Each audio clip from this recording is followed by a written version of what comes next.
Bonjour à tous et bienvenue sur ce nouvel épisode du podcast AI Voices. Et messieurs, dames, aujourd'hui, ce n'est pas moi qui vais détenir le micro.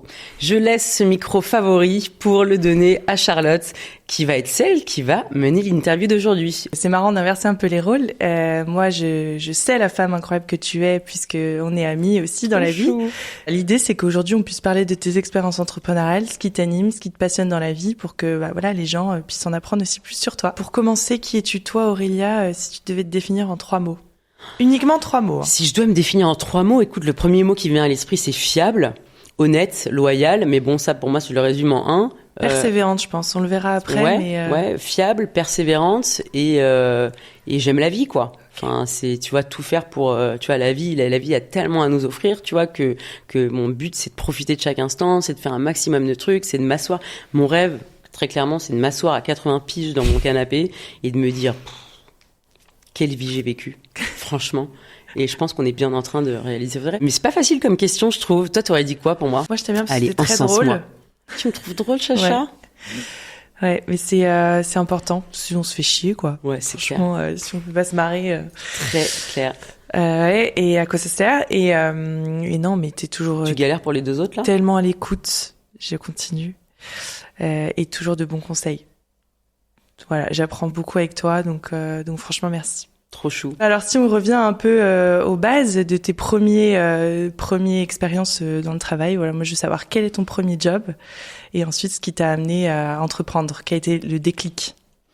Écoute, figure-toi que mon premier job, tu me fais remonter quand même un petit moment en arrière, mais c'était du porte-à-porte. J'ai fait du porte-à-porte à Dublin sous la pluie. Je devais taper aux portes des gens pour leur vendre des contrats d'électricité. Et là, c'était, c'était hyper drôle, mais c'était un peu la galère parce qu'il pleuvait, et tu devais toujours trouver des petits tips, astuces, etc. pour que les gens t'ouvrent la porte. Donc parfois, t'étais un peu frustré parce que tu vois, tu les voyais te regarder, mais au final, ils t'ouvraient pas la porte. Et au final, j'ai trouvé que c'était une expérience mais de dingue. Ouais. Tout le monde devrait faire du porte-à-porte, tu vois, dans la vente, parce que ça t'apprend vraiment les bonnes techniques commerciales. Ouais, les bonnes techniques commerciales. Et surtout, tu vois, moi, là, cette expérience qui m'a vraiment appris, c'est le mindset. En fait, mais tout se fait par le mindset. Et justement, tu vois, si tu te dis, ok, ça va, j'ai suffisamment de contrats ou autre, par exemple, tu vas y aller d'une manière pas forcément très déter. Alors que si tu redescends toujours à zéro, tu te dis, ok, voilà, je continue, j'ai rien de fait, tu vas toujours vouloir faire plus et toujours, te mettre dans une situation où t'es pas, ok, c'est bon, j'ai déjà tout vécu. Donc c'était hyper intéressant. Et ensuite, du coup, comment tu t'es après ces premiers boulots, quel a été ton premier CDI avant de te lancer dans l'entrepreneuriat? La première boîte, il y a 10 ans qu'on a monté, c'était un cabinet de conseil en IA. À l'époque, tu vois, on disait IA, mais c'était surtout du big data, tu vois, mais hyper intéressant. Tu vois, à l'époque, j'avais le choix d'aller dans un truc hyper nana, tu vois, ou dans la tech. Donc, tu vois, il y a 10 ans, j'avais déjà fait le choix d'aller dans la tech. Et on a monté un cabinet de conseil spécialisé justement sur des sujets de data, d'IA. Donc, c'était plus de la prestation de service, tu vois. Après, j'ai basculé dans le logiciel et après, naturellement, d'autres expériences, monter des boîtes dans la cybersécurité et dans l'IA, etc., sur de la surveillance de sites sensibles. Et là, ça a commencé, quoi. Donc quand même, la première boîte, c'était quand même de l'entrepreneuriat il y a 10 ans et dans la tech, quoi. Et en fait, là, t'as tout de suite réussi parce que moi, je t'entends déjà me dire, tu sais, Charlotte, l'entrepreneuriat, c'est pas que des wins. On se prend aussi pas mal de claques. Donc, raconte-nous un peu aussi tes échecs. Tous les gens qui réussissent, en fait, ils ont déjà échoué 15 fois avant. Donc, en fait, il y a pas de quelqu'un miracle. Ok, c'est bon, j'ai fait un truc banger et ça a cartonné. C'est faux. Franchement, moi, avant que, tu vois, de réussir, et réussir est un grand mot, tu vois, parce qu'en fait, la réussite, comment est-ce que tu l'as définie? Mais j'ai eu des milliards d'échecs. J'ai que ça, en fait. J'ai essuyé échec sur échec sur échec sur échec. Et en fait, c'est ce qui fait que tu forces ta résilience. Et en fait, dans l'entrepreneuriat, si tu n'as pas conscience, en fait, que tu vas échouer 1 milliard de fois avant de réussir, dans ce cas, c'est pas que, tu vois, ça se fait pas en claquant des doigts. Je vais pas te mentir. Depuis le départ, ça a été une succession d'échecs, quoi. Et une succession aussi d'expérience et de prise de conscience, tu vois. Tu penses que les échecs sont une étape indispensable pour la réussite? Ah, mais si t'échoues pas, tu réussiras pas. C'est clair et net. C'est dans les échecs qu'on apprend, finalement. Mais c'est clair. Attends, franchement, Charlotte, avant de réussir, déjà, j'ai eu des milliards d'échecs et j'ai eu des milliards de trahisons. on m'a tellement carotté un milliard de fois qu'en fait, le jour où j'ai commencé à réussir, c'est le jour où j'ai misé sur moi, où j'ai arrêté de bosser gratos pour les gens, où j'ai arrêté de vouloir chercher un statut ou vouloir chercher des choses bullshit. Et je me suis dit, ok, en fait, je vais tourner un business autour de la marque personnelle, autour de qui je suis. Et au final, personne ne pourra me planter parce que je pourrais faire confiance qu'à moi-même. Et je pense que c'est les problématiques. Quand tu t'associes avec des gens, en fait, tu penses que c'est tout beau, tout rose. Mais en fait, les gens, ils ont pas du tout les mêmes valeurs que toi, parfois. Une première boîte qu'on avait montée, tu vois, sur un secteur, en fait, on signe les papiers, etc.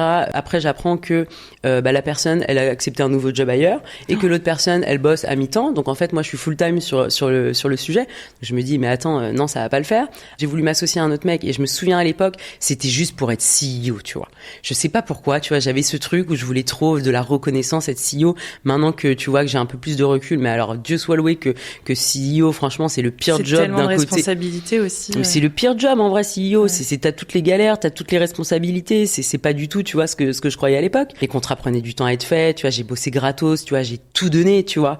Et au final, le mec, mais gros manque de respect, tu vois, tu vois, bon, j'ai même pas envie de rentrer dans le mouvement MeToo, quoi. Mais dès le départ, le mec manque de respect total, tu vois. Et franchement, je restais accrochée parce que tu vois, j'avais ce statut, tu vois, où voilà. Mais bon, arrêtez. Après, c'est une autre boîte, tu vois, c'était un conflit d'ego. Ah bah Aurélie, elle prend trop de lumière. Mais attends, je suis encore en train de bosser gratos. Ouais.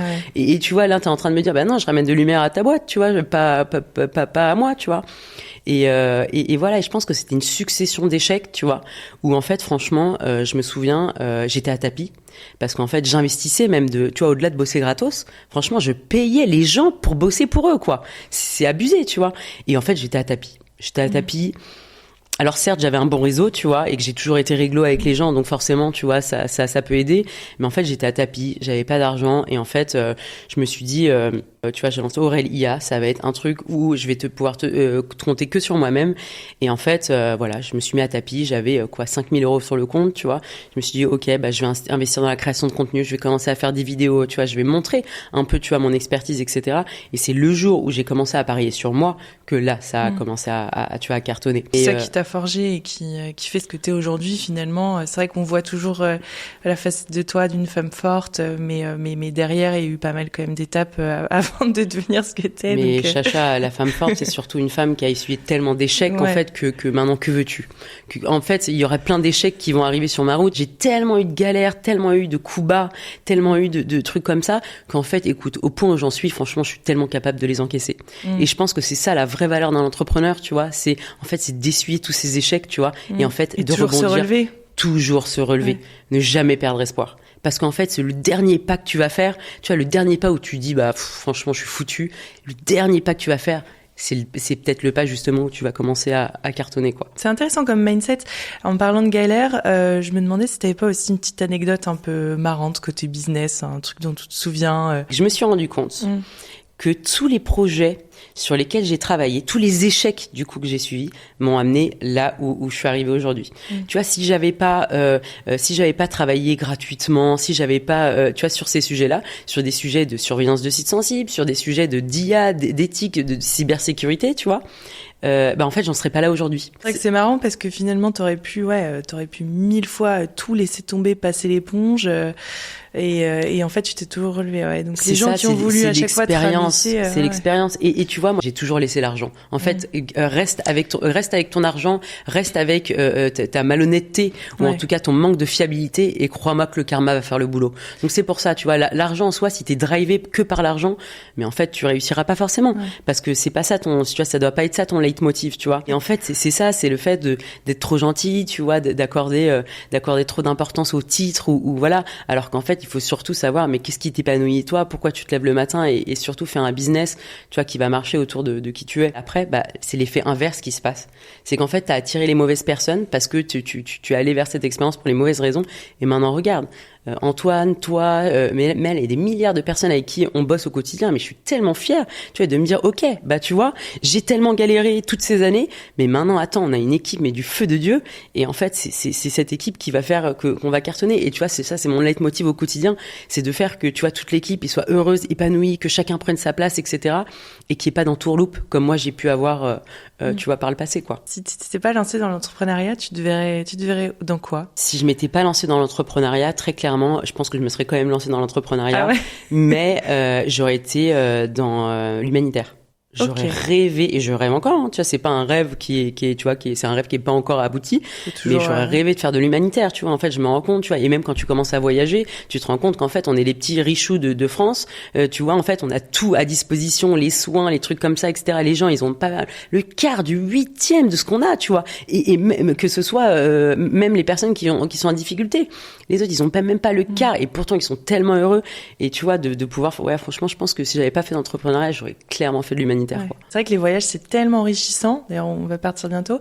Mais par rapport à ça, tu m'avais raconté toute ton expérience autour du monde, notamment avec la fameuse retraite silencieuse en Argentine, 10 jours sans rien, sans parler, sans téléphone, sans même un livre à lire. Non, c'est génial. Et ça, c'est génial déjà, et c'est dingue surtout parce que ben voilà, après j'imagine que ça a dû te faire grandir énormément, et t'as plein de trucs à nous dire sur ce que t'as apporté aussi côté business.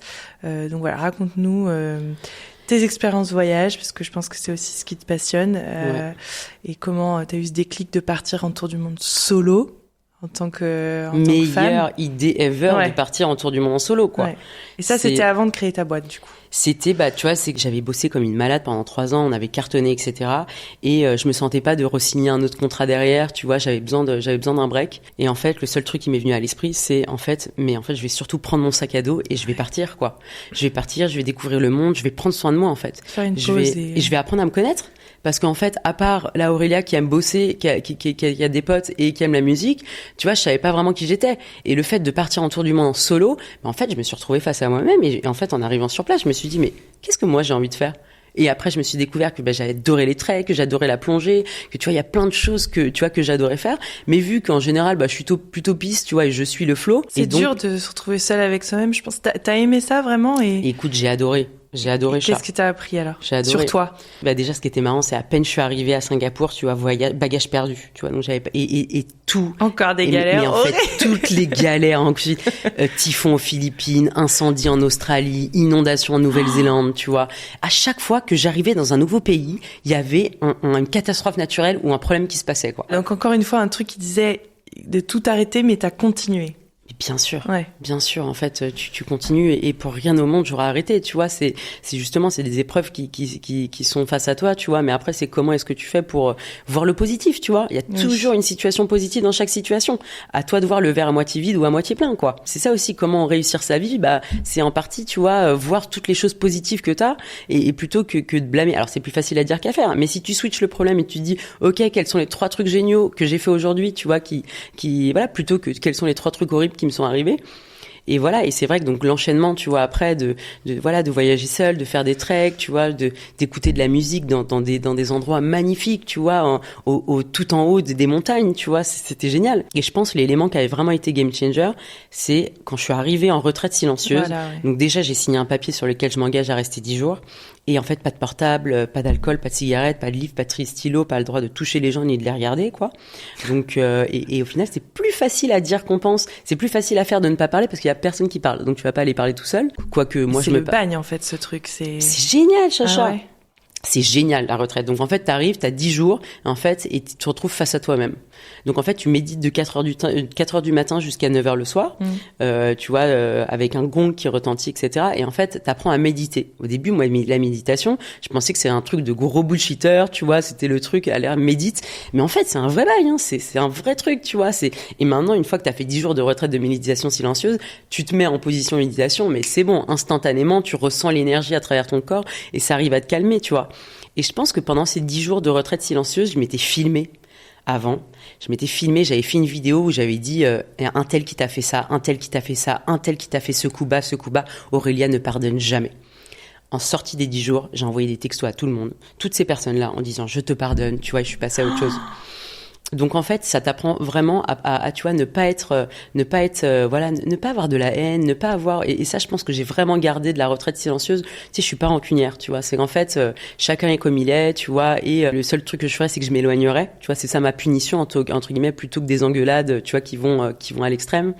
Mais la retraite silencieuse, en fait, ça m'a appris à m'aimer. Quand j'étais en retraite silencieuse, je me faisais un one-man show à moi toute seule. Et je me faisais tellement rire qu'à ce moment-là, je me suis dit, mais en fait, Auré, même si t'arrive les pires galères dans la vie, même si t'as plus d'amis, même si t'as plus de taf, même si t'as plus rien, eh ben écoute, franchement, tu t'auras toi et tu pourras au moins te faire marrer, tu vois. Et j'aimerais bien le refaire parce que ça t'apprend à prendre beaucoup de hauteur et pas être dans le désir permanent d'une vie magnifique, tu vois, d'être dans l'instant présent. Donc t'as jamais pété un câble, toi, pendant les 10 jours, ils se sont passés comme une lettre à la poste. J'ai pété un câble le 5e jour où là j'ai commencé à vriller dans ma tête, tu vois. En fait, j'avais des pensées qui revenaient sans relâche, tu vois, toujours le même sujet, ça m'énervait, j'avais pas envie de penser à ça, etc. Tu vois. T'as le droit de poser une question, je crois. T'as le droit de poser une question, absolument, la nana. Et donc du coup, je suis allée la voir et là je lui dis, écoute, pas de problème, j'ai signé, mais en fait, je suis pas du tout d'accord avec ce truc-là, c'est une prison. En fait, j'ai envie de me casser. Je fais quoi là? Je suis en train de pourrir mon tour du monde. Et au final, tu vois, elle m'a dit, mais Aurélia, this is part of the process, avec un super English accent comme ça. Et en fait, tu vois, je me suis mis à rigoler, tu vois, et en fait, c'est là que tu comprends qu'en fait, il faut pas rester figé sur une émotion, parce qu'en fait, les émotions, elles viennent et elles partent. Mm-hmm. Que ce soit, tu vois, faut pas être dans la réaction. Tu vois, il faut plus être dans ce qu'on appelle l'équanimité, tu vois. De pas être dans l'envie, dans l'énervement, dans le truc. C'est, en fait, apprendre que les émotions, tout vient et tout passe dans la vie. C'était une expérience magique. Okay. Et donc, du coup, forcément, 11e jour de retraite, t'as le droit d'allumer ton téléphone. Et là, je reçois des tonnes de messages. Et en fait, pandémie mondiale de coronavirus, rapatriement immédiat. Sauf que rapatriement immédiat, y a pas de vol. Du coup, confinement en Argentine. Sauf qu'en fait, je peux pas. Tu vois, j'essaie de me déplacer en Argentine, mais personne m'accepte parce que je suis européenne. Et donc là, tu comprends, pendant la retraite, pendant le Covid, quand t'es à l'étranger pendant le Covid, écoute, tu comprends ce que c'est le racisme. Parce que ils étaient tous racistes envers les Européens. Alors que moi, ça faisait 6 mois que je voyageais, donc j'avais pas touché le Covid de près ou de loin. Mais tu vois, il y avait aucun taxi qui nous acceptait, il y avait aucune auberge de jeunesse qui voulait nous accepter. En fait, donc quoi, j'allais vivre dans la rue parce que en fait, on est raciste envers moi. Ça a dû être dur. Ouais. Ah ouais, c'était pas facile. J'ai l'impression que t'as vécu 1000 vies pendant ce voyage. Là. Mais chacha, mais c'était dur, mais c'était génial quand même. Tu vois, après j'ai été accueillie par une famille argentine, un petit papy et mamie, mais du feu de Dieu, tu vois, mais adorable. Comme les tiens. Jusqu'au jour où dans la nuit, je me suis réveillée comme ça. Et en fait, j'ai vu qu'il y avait un vol qui était dispo. Donc, boum, je boucle le vol. Le lendemain, je me réveille, plus de vol. Parce que tu vois, j'étais pas la seule à vouloir être rapatriée, quoi. Ah ouais. Et c'est là encore une fois où tu te dis qu'en France, quand même, on est bien lotis parce que le confinement en Argentine, franchement, c'est pas, tu vois, c'est pas comme en France, tu vois, c'est quand même beaucoup plus strict et c'est vraiment pas la même chose, quoi. Tu l'as atteint aujourd'hui, cet épanouissement personnel? C'est une quête de tous les jours. Non, je pense pas que je l'ai atteint aujourd'hui encore parce que je suis pas, tu vois, je suis trop tournée, tu me connais, tu vois, un peu trop tournée vers les autres, quoi. Un peu trop tournée. Moi, j'ai envie, mon rêve, c'est de réaliser les rêves des gens, quoi. Donc en fait, forcément, je vais réaliser les rêves des gens et ok, mon business il est automatisé, mais maintenant je dois automatiser tout le business des autres, quoi. Oui, je suis super fière de tout ce qu'on est en train de construire, tu vois, mais même ensemble, hein, même avec Antoine, tu vois, même avec toute l'équipe, tu vois, on est sur une technologie qui est tellement novatrice, tu vois, on apporte vraiment de la vraie valeur aux clients quand tu vois les retours clients. Mais attends, mais je meurs, quoi, genre ça fait tellement plaisir. D'ailleurs, si t'as des conseils aujourd'hui à donner à tous ceux qui veulent entreprendre. Le conseil que je donnerais à un entrepreneur qui se lance, très clairement, c'est d'arrêter de tergiverser sur son offre. Je trouve la pire erreur que tu peux faire dans l'entrepreneuriat, c'est d'attendre que ton offre soit parfaite. En fait, ton offre, elle sera jamais parfaite. Elle sera parfaite quand tu iras sur le terrain et quand tu te confronteras à tes retours clients. Donc, faut arrêter de penser que, ah oui, mais en fait, je suis pas encore prête. Et en fait, c'est voilà, pour moi, c'est des excuses. Et tu vois, je pense que tu vois, si les gens, ils sont pas déter, je préfère pas qu'on avance avec eux. Parce que je sais que si t'es pas déter à lancer ton offre, à faire ton branding, à créer du contenu, à être régulier, tu vas pas réussir. Mais c'est pour ça qu'on a lancé le Bootcamp. Tu crées ton offre, tu fais ton branding, tu commences à créer du contenu et après s'entourer des bonnes personnes aussi. Je pense que ça c'est hyper important parce que voilà, s'entourer des bonnes personnes, c'est le truc le plus important. C'est ce qui peut faire cracher ta boîte ou la faire lancer. Et c'est ce qui peut te donner de la motivation chaque matin. Et voilà, de pas avoir de peur d'être vulnérable. En fait, on est tous en galère, franchement. Mais tu vois, c'est ce que je te disais la dernière fois, des plus grands influenceurs. où je me dis mais ce mec il doit avoir une vie parfaite, etc. Et tu vois, j'en ai rencontré des influenceurs qui cartonnent de fou sur les réseaux sociaux, mais en fait quand tu es en live avec eux, le mec te dit je n'arrive pas à me payer de salaire, je ne suis même pas au SMIC. On va parler maintenant de sujets d'actualité, parce que tu as fait un post il y a 2 jours qui m'a marqué sur la place des femmes dans l'entrepreneuriat. Et voilà, je voulais avoir un peu ton ressenti, ton expérience sur tous ces préjugés qui peuvent y avoir, parce que comme tu l'as dit, tu t'es fait carotte 1 milliard de fois et que le monde de la tech et du business c'est vraiment un monde de requins.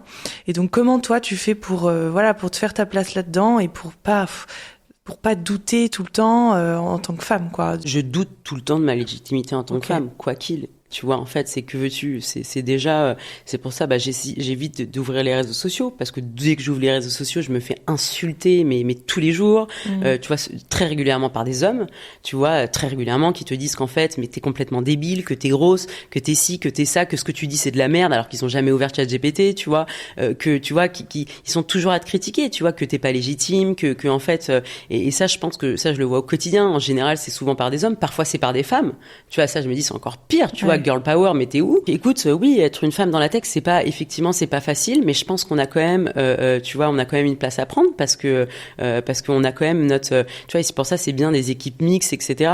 Parce que tu vas avoir un mec qui va avoir certaines caractéristiques, tu vois, mais une nana qui va peut-être avoir beaucoup plus d'empathie ou tu vois une manière d'approcher le business de manière différente. Je pense qu'il faut apprendre à s'accepter, et plus je publie, plus je me dis ok, c'est bon, c'est pas grave, tu vois, on avance, tu vois, on va lancer ça. Et c'est dur de se défaire du regard des autres. Surtout quand tu te fais insulter sans relâche, quoi. Et ça, je pense, ça a été très difficile parce que moi, je pense, c'est pour ça que, tu vois, j'étais sur la falaise du burn-out, tu vois. J'étais sur la falaise du burn-out. T'étais là. C'était une période, mais qui était horrible. Et alors que tout le monde m'envoyait des messages. Auré, tu cartonnes sur les réseaux sociaux. Mais attends, mais tu rigoles. Moi, j'étais en burn-out. J'étais au bout du rouleau. J'avais tu vois, un afflux de messages ou de haine, tu vois, en fait, et donc tout le monde dit, mais tu t'en fous, c'est des haters. Bah oui, bien sûr, tu t'en fous. Mais attends, c'est quand même des gens qui t'insultent, en batch, tu vois, au quotidien. Au-delà d'être blessé, tu vois, qu'on m'insulte, ça me fait de la peine pour eux parce que je sens à travers l'écran qu'ils sont malheureux.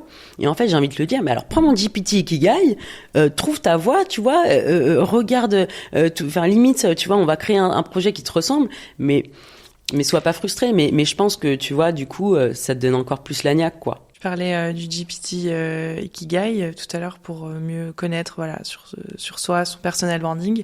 C'est vrai que les assistants IA, t'en as fait ta spécialité. Moi, mon préféré, je vais te le dire, c'est Auré du futur. Auré du futur qui te motive tous les matins quand t'en peux plus, voilà, et tout le monde devrait avoir le même assistant. C'est clair. Il y a les instructions dans une newsletter. Ouais. Je pense que tout le monde devrait avoir une Soi du futur pour se motiver, tu vois, chaque matin, ça c'est clair et net. On me demande parfois, mais qu'est-ce que tu fais en fait chez Aurélia? Oui. Mais en fait, tous les process sont différents, tous les besoins sont différents. Je vais pas te caler la même automatisation que Jean-Michel, qui a pas du tout les mêmes problématiques que toi, tu vois. C'est ça, mais pour expliquer globalement, il y a automatisation.